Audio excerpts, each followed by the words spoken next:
house guests, come on in, have a seat. Let me pour you some cold iced tea.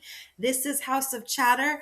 I am Emmy, and we are still talking about the Blake Lively lawsuit, and we are talking about Jenna Redfield and her relation to the Blake Lively lawsuit, and could she be the one content producer who is vital to this case, other than the 107 content creators that were subpoenaed?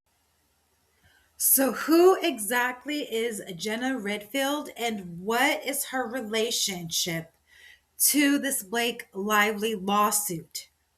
Well, on the docket, if you search her last name, her name is associated with 424 docket entries. Some of them are exhibits in relation to her, and some of them are just declarations, and hers is in the pile of documentation supporting some motions. And we'll take a closer look at that. So, who exactly is Jenna Redfield, and who has brought her up? Well, this is Blake Lively's disclosures. She names Jenna Redfield as a content producer. Her attorney or how she could be contacted is redacted, but additional contact information to be determined. She apparently has knowledge about the party's alleged conduct. I don't know why a content producer would know the party's alleged conduct, and the retaliation campaign alleged by Miss Lively. So now I have questions, because apparently Jenna Redfield knows similar information as Jamie Reynolds, Mr. Reynolds' niece, and Tamara Reynolds, Mr. Reynolds' mother. Why would she have any information about the retaliation campaign that maybe Range Media Partners, Mr. Baldoni's talent agency, knows of? Which I did not see these on the other disclosures, but that's another video. Jenna Redfield, content producer, has similar knowledge to everybody else on Blake Lively's disclosures, including Taylor Swift, Gigi Hadid, Hugh Jackman, among others. So why is Jenna Redfield, or is she even mentioned in this lawsuit? Well, I am going to point out August 8 for you. This is from Blake Lively's CRD complaint. It says, the significant spike in the volume of negative sentiments toward Miss Lively included notable spikes on approximately August 8 and 14, 2024, and continued to trend mostly negative for the remainder of 2024. Okay. So, again, why is Jenna Redfield important? What else happened on August 8th? At 10:11 Pacific Standard Time, Nathan and Lively's publicist, Leslie Sloan, reached an agreement whereby neither will communicate directly with a reporter prior to informing the other. Nathan states, I am not doing one thing without speaking to you, to which Sloan responds, me either. Just 9 minutes later, Sloan breaches her agreement with Nathan by engaging with a reporter at the Daily Mail. Sloan actively continues her discussions with the Daily Mail reporter, seeding false information to cast Baldoni in a negative light, to divert attention from Lively's tyrannical behavior on set. Sloan attempts to portray Baldoni as the antagonist, stating, the whole cast doesn't like Justin. Nothing to do with Blake. She doubles down, insisting, I'm telling you, she's a liar. They are panicking as the whole cast hates him. Sloan also threatens the reporter, saying, the entire cast I will have go on the record. This needs to hold. Nathan next Nathan's text with Sloan. Thank you, safe flight. And this is just saying, now I am involved. There will be no shock surprises to you. And here are Sloan's text to the Daily Mail reporter. Daily Mail reporter says, have to talk about some stuff that came in from reporters regarding Blake and her new movie drama. And then it talks about Baldoni fallout. Sloan says it's 100% untrue. What else does it say?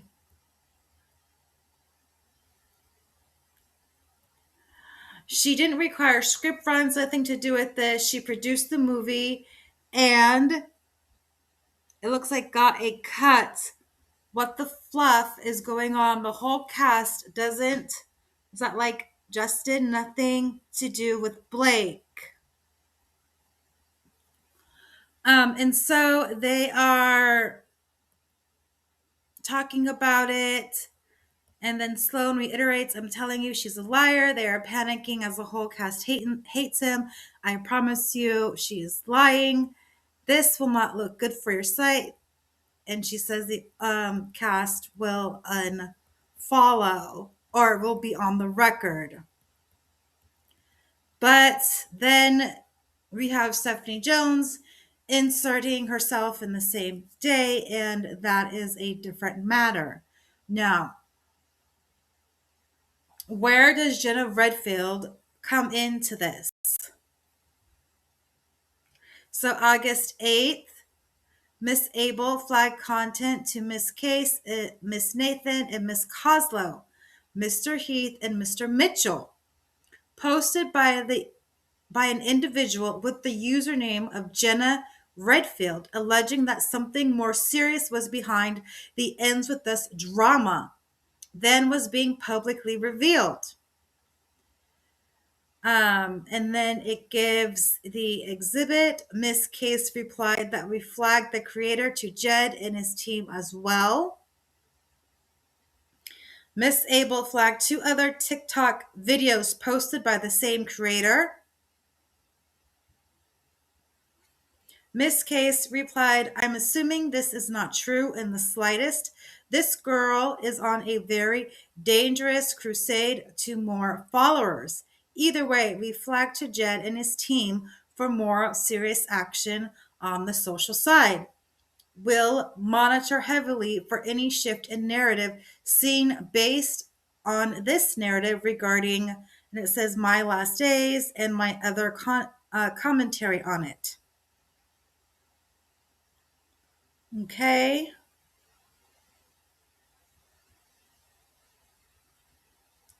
So that is where Jenna Redfield starts coming in.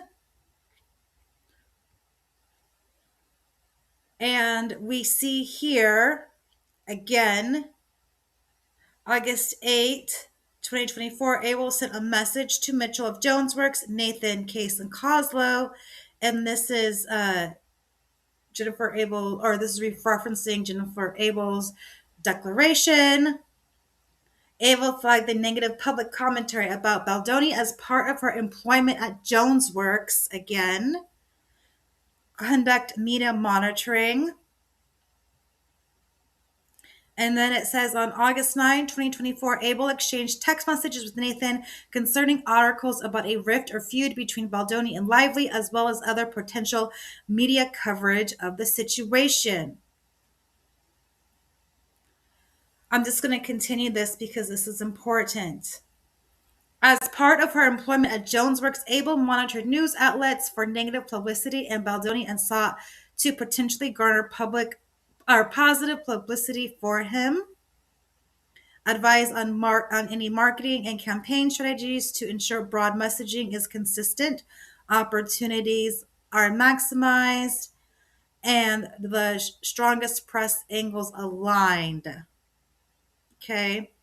Able exchanged text messages with Nathan on August 9, 2024, as part of her employment at JonesWorks. Okay. So they are involving JonesWorks and Matthew Mitchell. And you can see this again. I'll just go up to here because it talks about August 9th.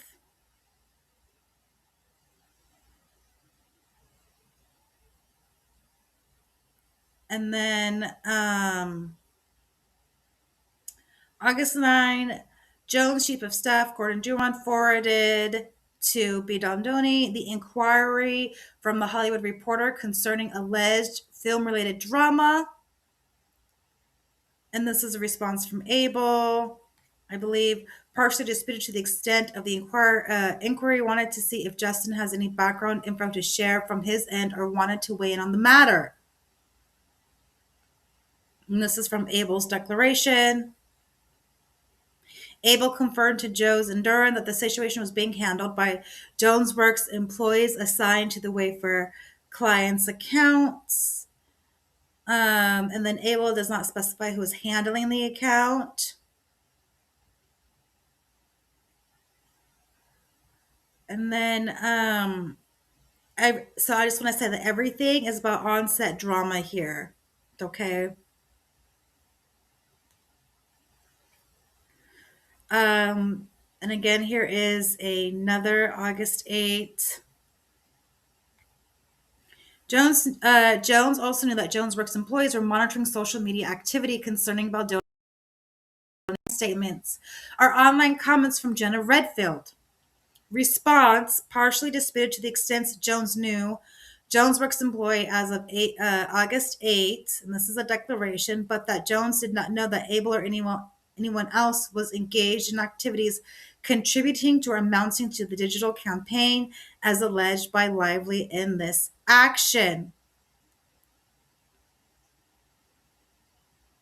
And then I'm just going to say, for instance, in an August 8 email, a JonesWorks employee passed along information related to such social media monitoring to Jones, partially disputed to the extent. And it says a response here is partially disputed to the extent that the cited email reflects only August 8, 2024. A JonesWorks employee passed along links reflecting, and it is redacted. And this is per Abel's declaration.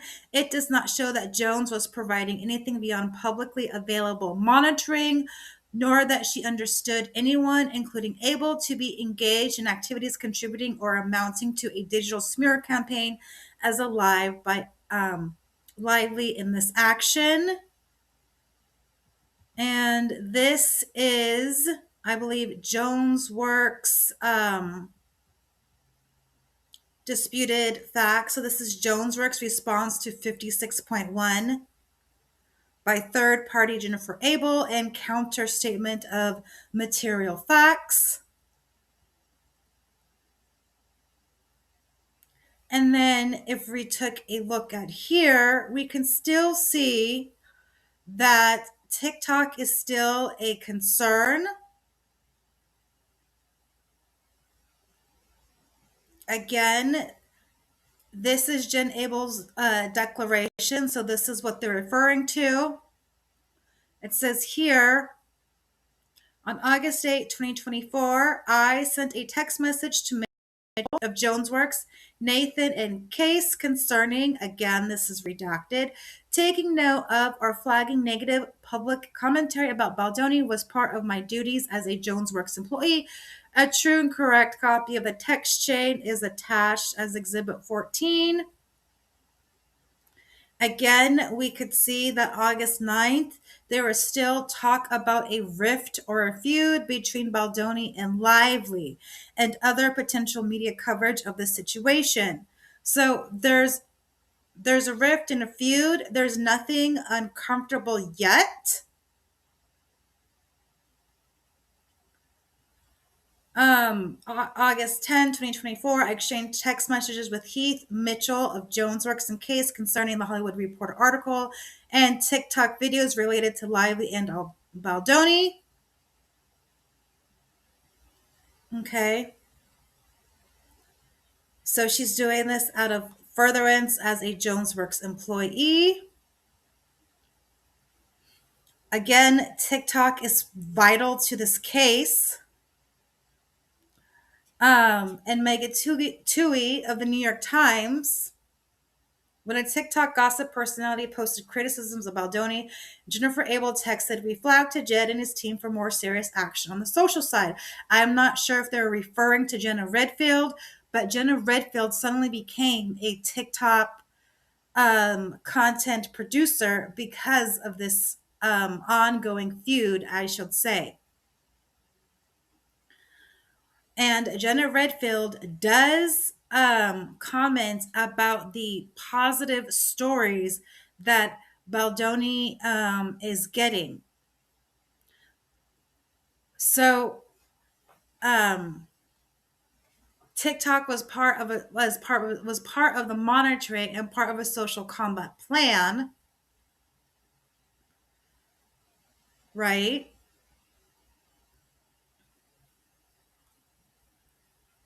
And then they are working to boost with TikTok.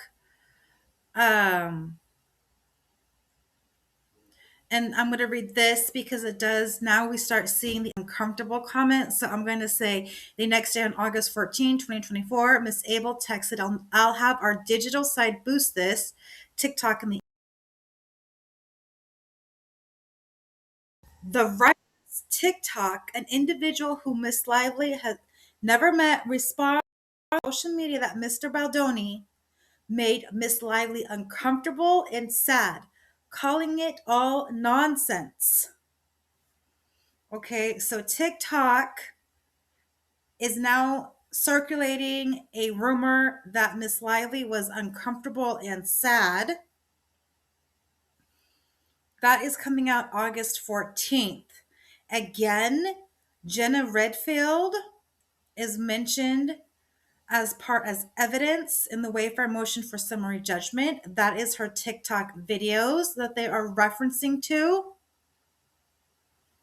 Again, they are still following this story. Social is really important. Again, Baldoni built his reputation and that movie on social media. Let's not forget that. But as you can see, August 10, it's actually sad because it shows you have people really want to hate on women, and this is just the backlash from Blake Lively. So again, who exactly is Jenna Redfield? Well, if you look at her TikTok videos, those are deleted and no longer accessible. You might find them on CJ's YouTube pinned.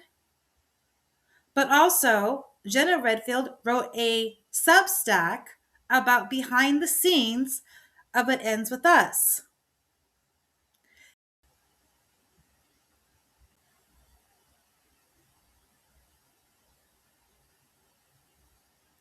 But if you click on that substack, you are not able to access that post because that post has been deleted by Jenna Redfield along with her TikTok videos. So, what exactly did that post have to say? I believe CJ Journalist does have some TikTok videos that she was able to save along with some of these posts, but I will be reading from screenshots because you can get these posts, but only through your mobile device. So, what do you get when you finally access Jenna Redfield's post? You get the following. Let's take a look and read it. So she says tour saga behind the TikTok drama that sparked it all. A deep dive into the viral TikTok investigation that uncovered an explosive Hollywood scandal. Jenna Redfield, December 24, 2024. In it, she writes this. Over the past few months, people have asked me to share my perspective on the events surrounding the It Ends With Us press tour situation from August. I decided to wait until the recent New York Times article and related legal developments were made, as I wanted to ensure that my thoughts were based on public available information. Back in August, I received an anonymous message via TikTok which mentioned serious allegations.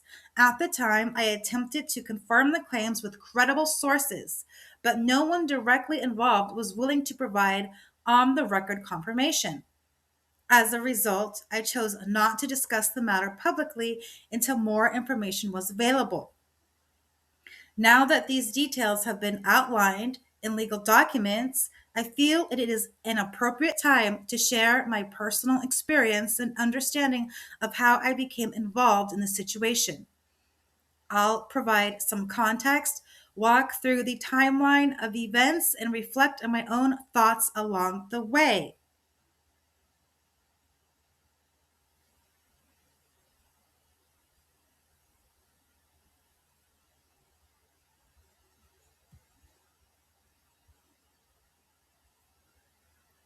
Statement of position. Throughout my coverage, I maintained no direct contact with any principal parties involved in the production or legal proceedings. All information shared was based on publicly available sources or alleged communication from third parties. Any speculative content was clearly identified as such at the time of posting.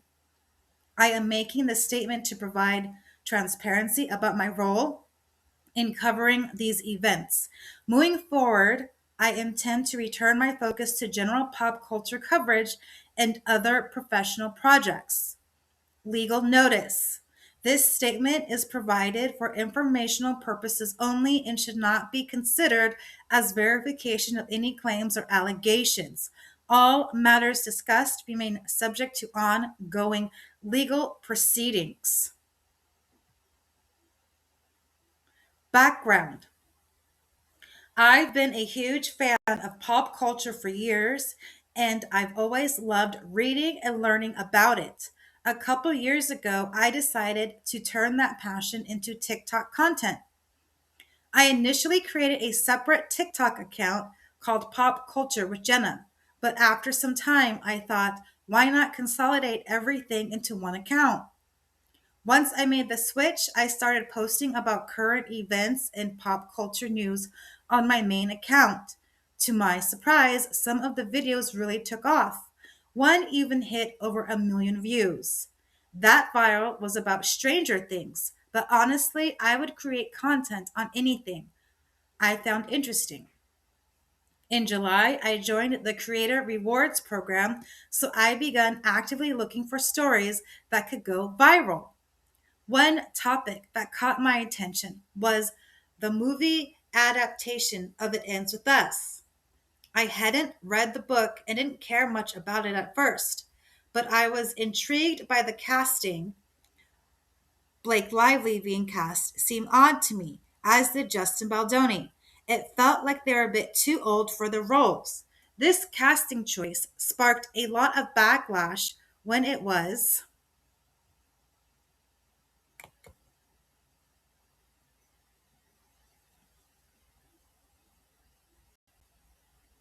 announced, which only added to my curiosity.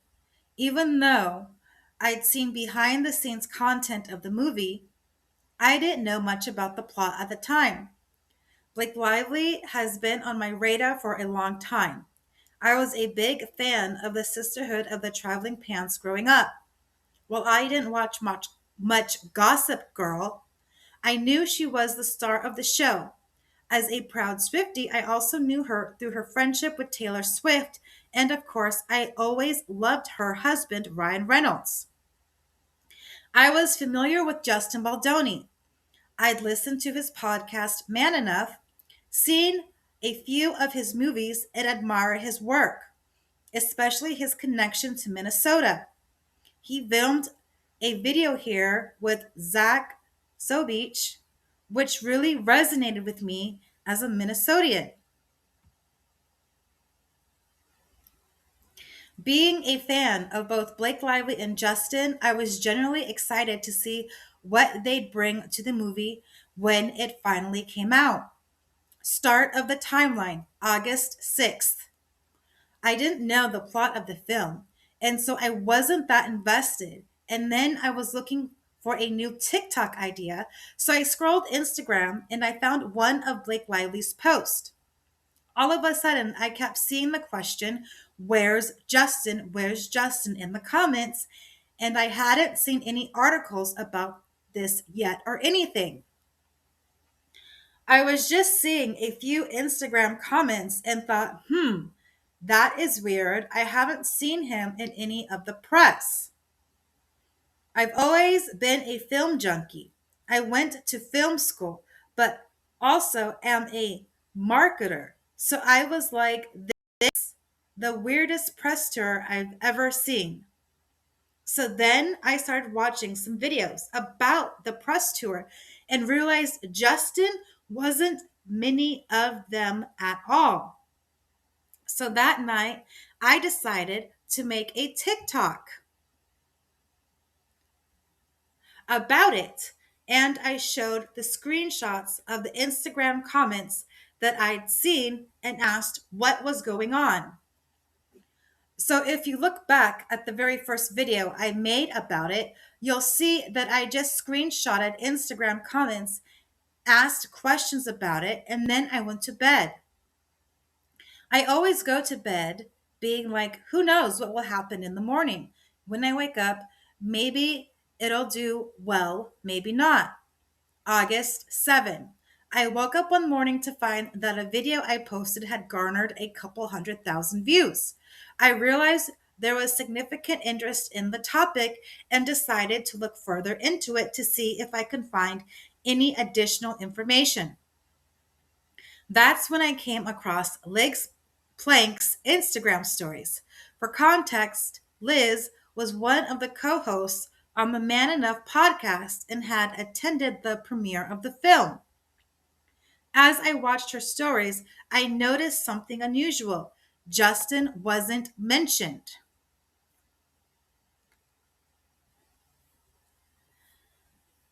or shown in any of them. Liz only tagged Blake, which struck me as odd given her close association with Justin. This sparked a lot of questions for me. Was Justin not being mentioned? I'm sorry. Why was Justin not being mentioned? Why was no one talking to him? Why wasn't he with the rest of the cast? These questions led me to create another video, which ended up being the one that went viral with over 3.2 million views. I was surprised it was the follow up video that took off, and suddenly I was inundated with DMs and comments. I started making additional videos, not just about the drama, but also about the box office, my theories, and other aspects of the story. It was a whirlwind trying to keep up with the momentum and the flood of messages I was receiving. The DMs came from a range of people: crew members, individuals in post production, and people who had worked with both parties. Each brought different perspectives. Some seemed credible, while others appeared biased or limited by their level of access. Overall, I got the impression that the project had been very chaotic behind the scenes. Around this time, I also started connecting with other creators covering the story. One standout was Liz, a TikTok creator and producer based in LA. She reached out to me, and we eventually started texting. Liz kept me updated on developments and was a great source of support during this overwhelming period. Huge thanks to Liz. And now we are going to get to Thursday, August 8th.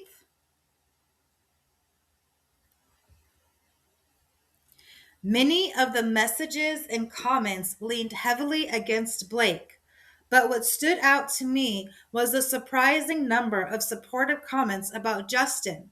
I noticed several remarks praising Justin, highlighting his positive qualities and expressing admiration for him. Actual comments on my most viral videos included, I refuse to think Raphael could do anything wrong. Justin Baldoni is an absolute angel. I know that much. I refuse to take any criticism about Justin Baldoni. I love him. At the time, I found myself wondering, how do so many people know Justin? Why does he have such a passionate following? In hindsight, I considered the possibility, though unconfirmed, that some of these comments could have been influenced by the alleged findings of what was written in Blake's lawsuit. While I can't say for certain, the situation left me questioning things and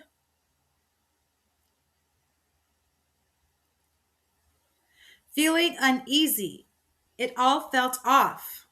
I assume some of the support stemmed from his Jane the Virgin days, but the sheer number of people insisting he could never do anything wrong felt unsettling to me. It made me think, you don't really know this person. Similarly, you don't really know Blake either. It raised the question, how can people take a side so strongly without knowing all the facts? The disparity in narratives on TikTok compared to the actions and dynamics of the cast felt strikingly one sided. I did get many people sending me messages defending Justin and accusing Blake of being hard to work with and taking over the movie. But I didn't get a handful that weren't as positive about Justin. A message from someone in the post production world who had worked with Justin and did not have a favorable impression. A message from someone close to Colleen sharing that something negative had allegedly occurred involving Justin on the set. One DM in particular caught my attention. It contained information closely matching details which are now outlined in the lawsuit. For privacy reasons, I won't share specifics, but I do have screenshots of the conversation. Interestingly, just about 30 minutes before receiving these messages, I had purchased a ticket to the movie. I felt it was important to watch it in order to continue covering the story. As everything was unfolding in real time, I received an email from a reporter at a major news outlet. I believe the timing was coincidental as the volume of people reaching out to me had been steadily increasing.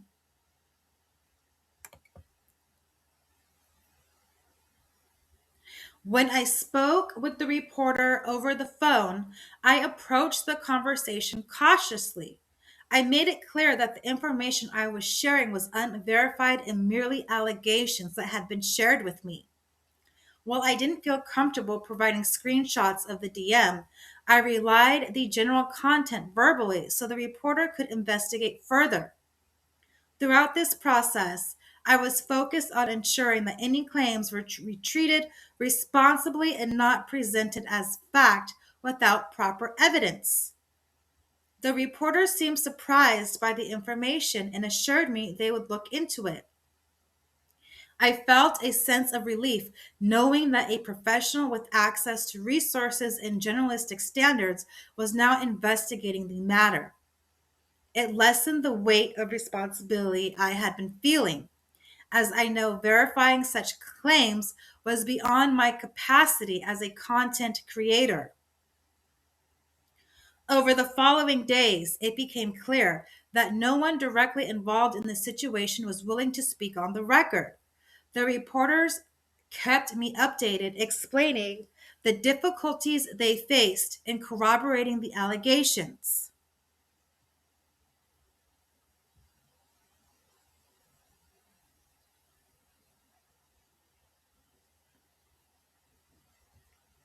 Um, Both Blake and Justin's team appeared to be tightly controlling information, which made it nearly impossible for journalists to gain traction on the story at the time. This experience reinforced my commitment to transparency and accuracy.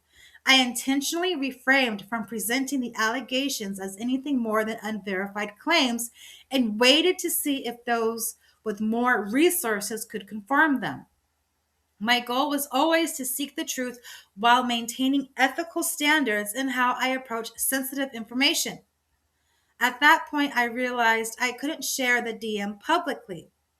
I understood the importance of having solid proof before discussing such serious allegations, as relying solely on this DM could have had significant consequences if the information turned out to be false.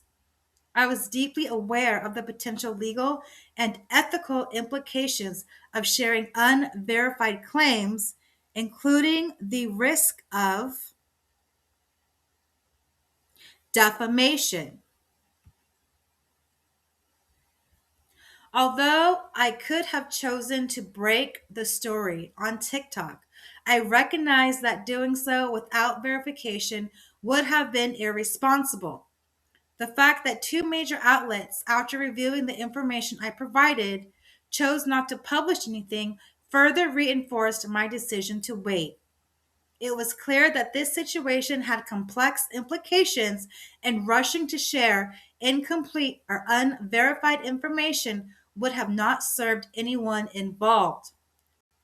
At the time, public sentiment was overwhelmingly against Blake and supportive of Justin, which made me question whether sharing the allegations would have made an impact without concrete evidence. My goal was not to sway opinions, but to ensure that any information shared was truthful and substantiated. Even though the DM seemed to align with my instincts and helped me make sense of certain aspects of the situation, I ultimately chose to hold off. I felt it was more prudent to wait for the truth to come to light through reliable channels rather than risk adding to the confusion or misinformation. My intention throughout was to approach this matter with care and integrity.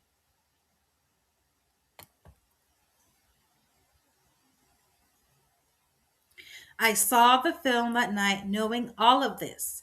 It made it very hard to stomach, and I ended up crying afterwards over all the intensity I felt. Friday, August 9. The Hollywood Reporter article was published, followed by hundreds of others, many of which referenced my video. The Sun, Page 6, Distractify, The Independent. For the first time, my Google alert for my name was triggered. My TikTok presence suddenly became very public and personal, with people from all corners reaching out on social media, including some I hadn't heard from in years. It was an overwhelming experience. I was grappling with the weight of the DM I had received and the ramifications, yet I felt constrained from discussing it publicly. The situation left me feeling caught in a challenging position, unsure of how to navigate the sudden attention and responsibility.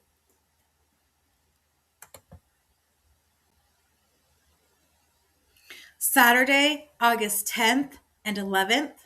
On August 10th, I received an email from a reporter at another major publication. The following day, I sent her the screenshots of the DM I had received. She said she would investigate, but I never heard back. At that point, I felt stuck.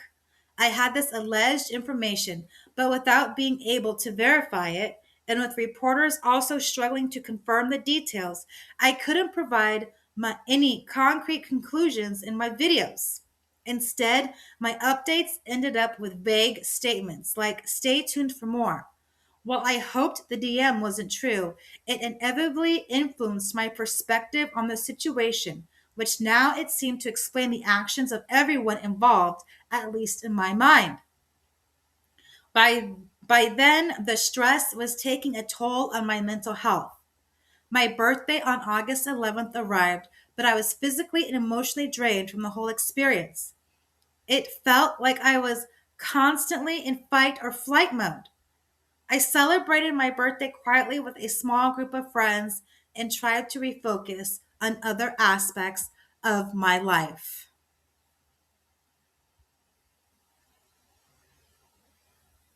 August 12th and beyond. I posted a few more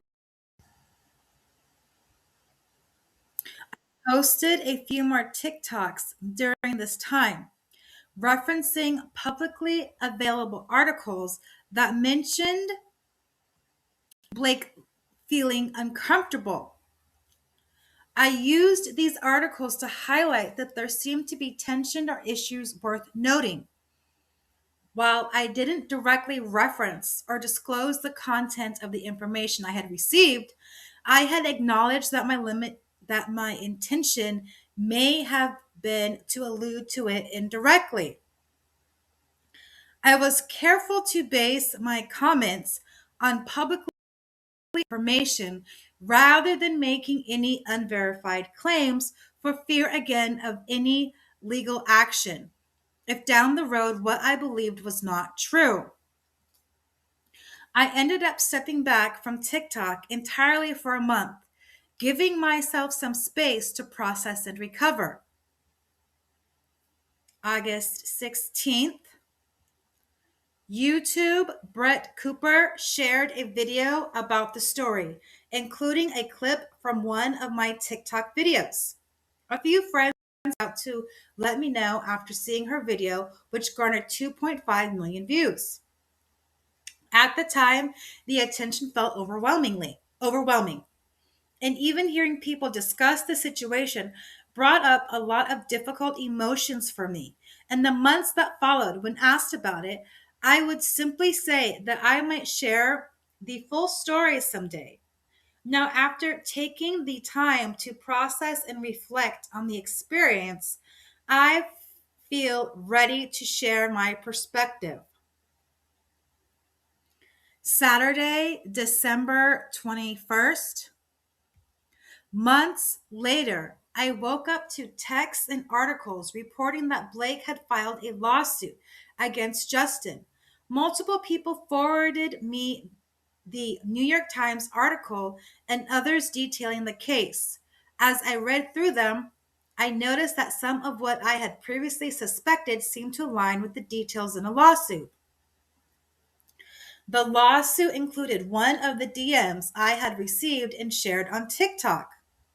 To clarify, this was not something I created or wrote myself. I was simply sharing what had been sent to me.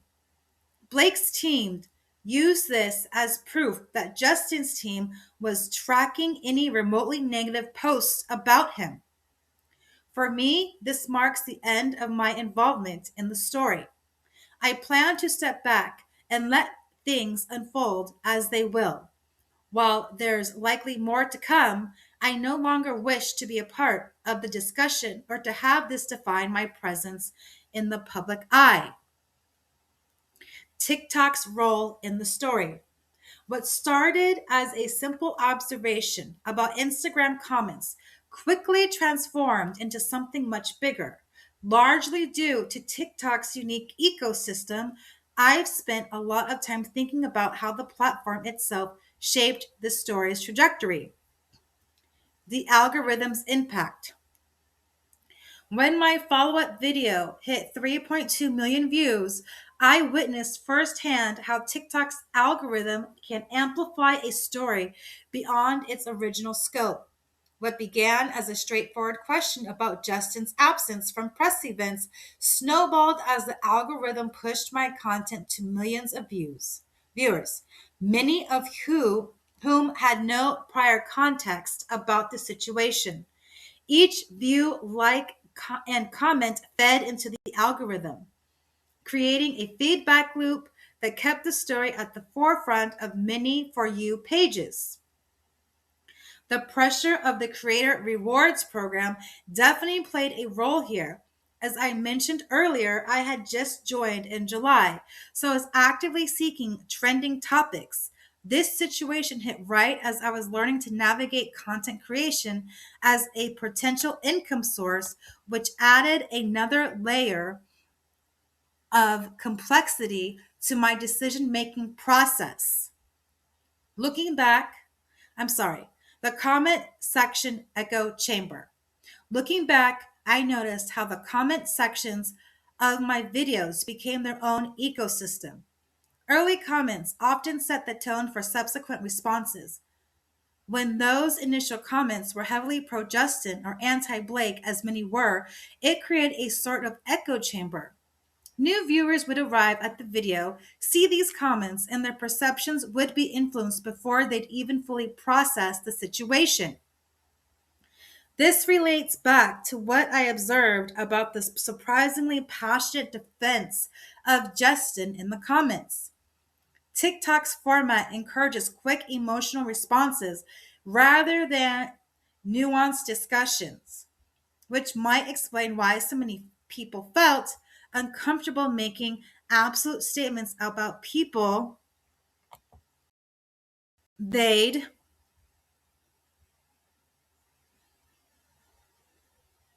never met.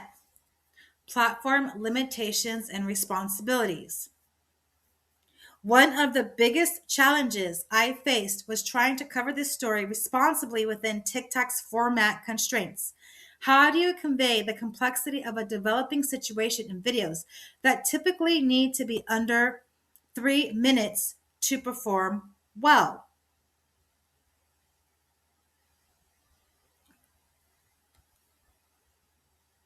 Sorry, guys. How do you maintain nuance when the platform rewards definitive attention grabbing statements? When I received that significant DM with serious allegations, these platform limitations became even more apparent. TikTok's quick hit format isn't really designed for the kind of careful, measured reporting this situation required. This partially explains why I turned to professional journalists instead of sharing the information directly on my platform. The digital footprint. What I didn't fully appreciate at the time was how permanent this digital footprint would become. Once my videos were cited by The Hollywood Reporter and other mainstream media outlets, they became part of the official record of this story. My TikToks weren't just quick social media posts anymore, they're being referenced in serious journalism and eventually legal documents.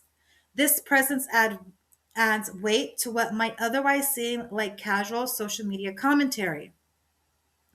When the lawsuit mentioned one of the DMs I had shared, it drove home how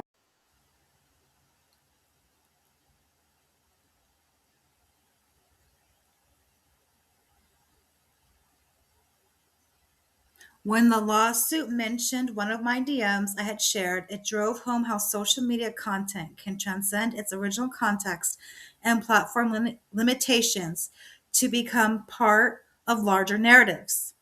Looking forward, this experience has fundamentally changed how I approach content creation on TikTok.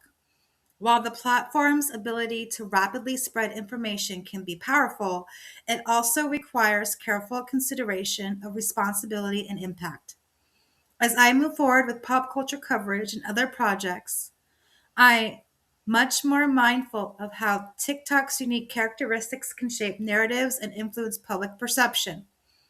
The platform's role in this story, from its algorithm to its comment sections to its format limitations, serves as both a cautionary tale and a learning experience for creators covering developing stories. While TikTok can be an incredibly powerful tool for sharing information and building community, it's crucial to understand its limitation and potential impacts when dealing with sensitive or developing situations. Looking ahead, I'm excited to focus on writing my book in 2025 and creating lighthearted TikTok about pop culture, which is what I enjoy most. What started as a story I followed has veered into a territory like true crime, a genre I don't typically cover, and I'm ready to move territory like true crime, a genre I don't typically cover, and I'm ready to move on from it. Jenna Redfield is a Minnesota based entrepreneur specializing in digital organization, content creation, and personal wellness strategies.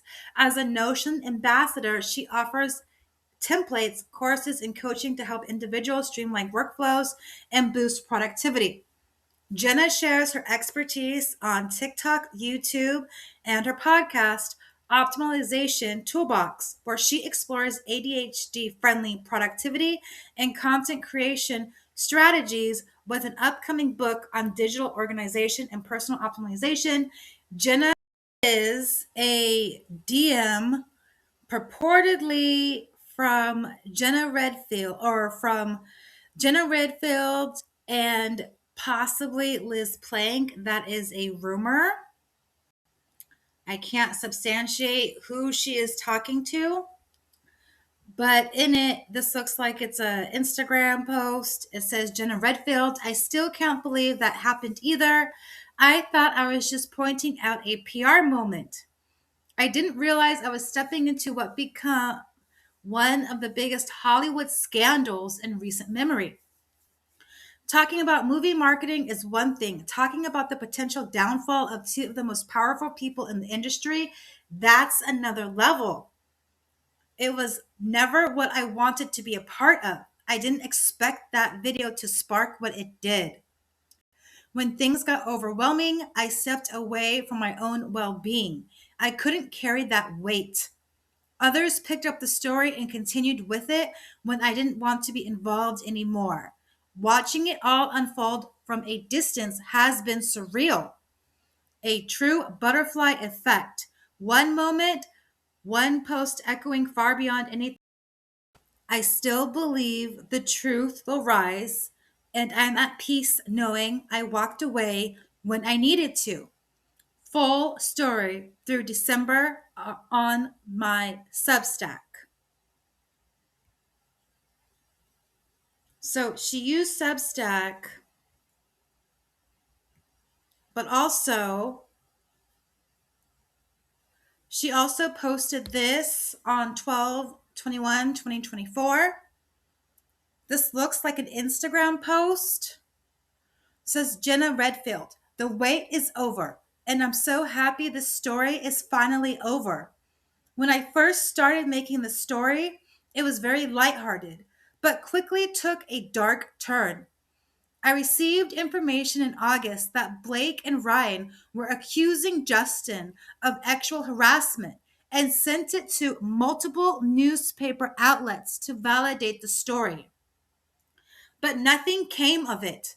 Ryan and Blake were working behind the scenes to create a legal case, all the while Justin was smearing Blake while she couldn't talk. My instincts were right, and as one of the only people on TikTok who was digging deep, I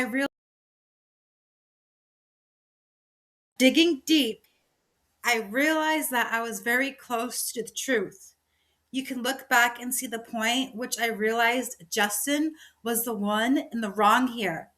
I'm glad it's all out now and I can move on with my life. Truth will always be unveiled.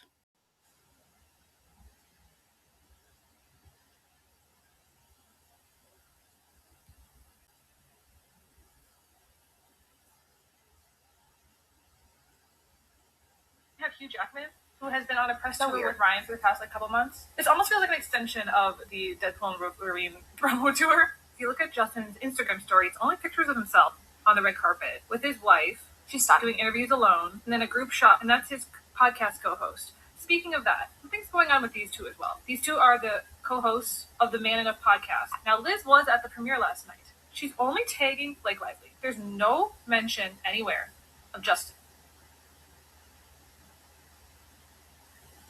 Story that I've been waiting for 5 months is finally coming out.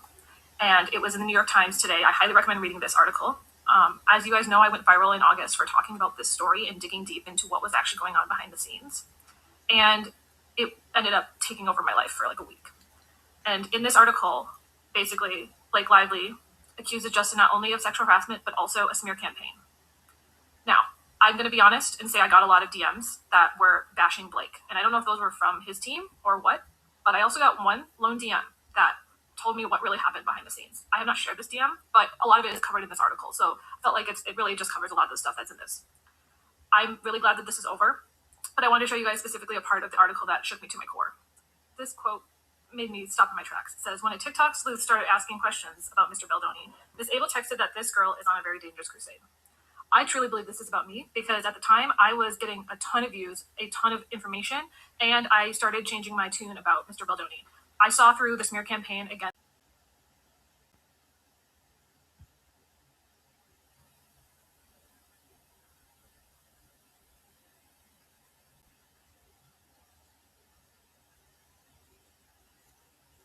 Ton of information, and I started changing my tune about Mr. Baldoni. I saw through the smear campaign against Blake, and I realized that Justin was behind it. And I thought, okay, this is actually the opposite. You can literally scroll back on my TikTok videos and see my change of tune. And then all of a sudden, I was waiting for this article, and it never came. And it's because it took many, many months for this lawsuit to come out. I'm sure that the New York Times did a very, very in-depth, research into this, and I'm grateful that it has now come to light. So, anyways, I feel like this is the end of the road for me, but I just wanted to share this because I'm glad that it's all over.